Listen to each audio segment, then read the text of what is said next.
So we're rebuilding the head on this and putting new brushes in and replacing the tines.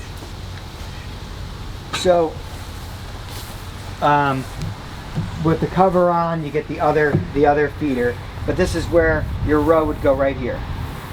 And you have this feeder on one side, there's a little stake, there's another one of these on the other side.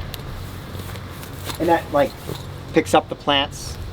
They come into this chamber right here, and these fingers go through, and it's turning this way, and they rake the plants and pull off the beans.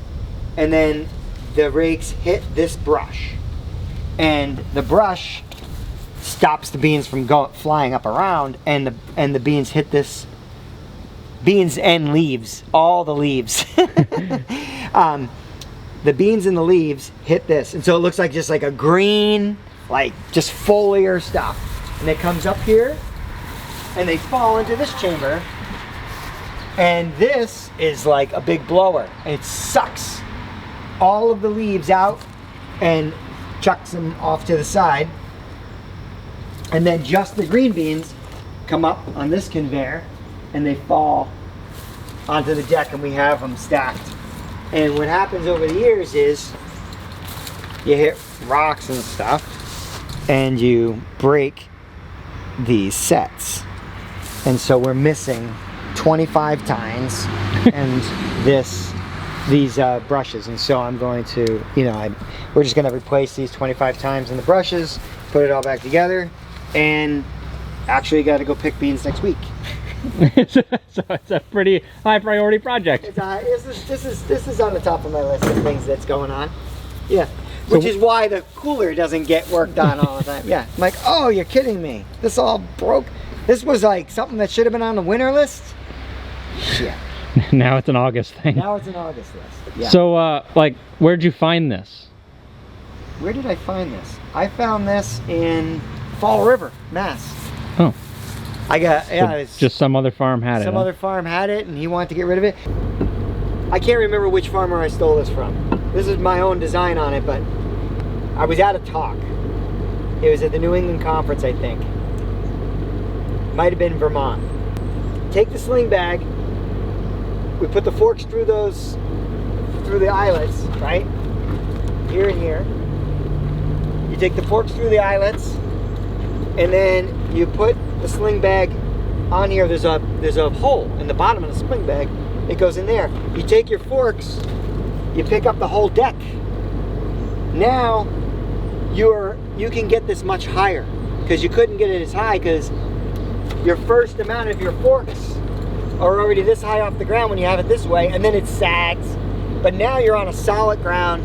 You pick it up, and also you're not thinking your life depends on this.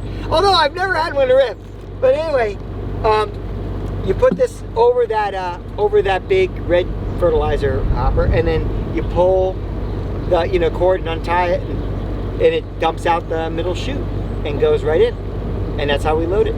This design for the shroud I got originally from Michael Kilpatrick, and he got it from Pete Johnson. Okay. Pete Johnson got it off another guy. I thought that Pete actually invented it. My contribution to this, so if you ever want to build one, my contribution is this back here. This plate, every other one you see, the frame is twisted.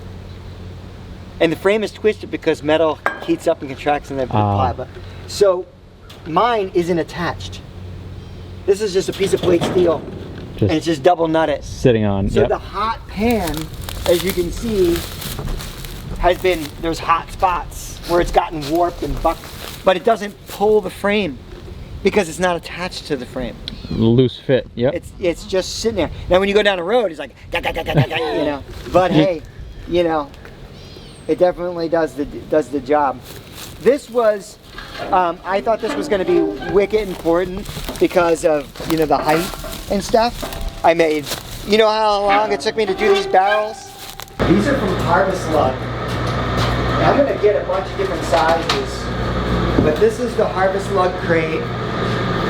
We like it for heirloom single level. And for reds, sometimes we'll do double elements and stuff.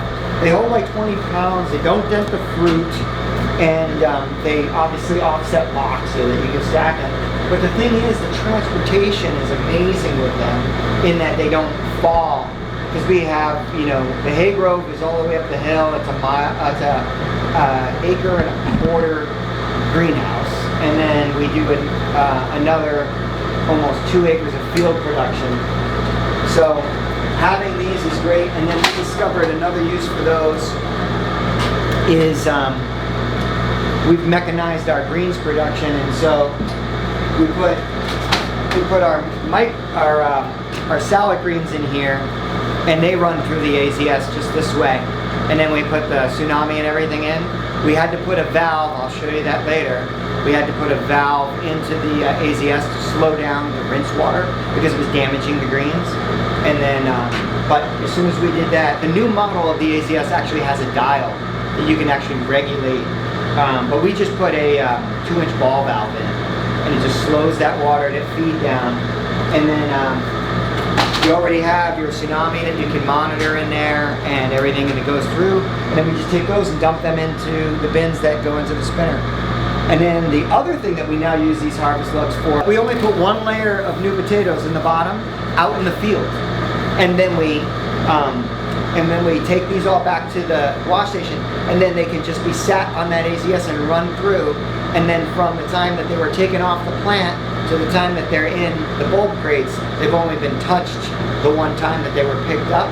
And so all those loose skins and stuff. And potatoes are a huge, huge crop for us.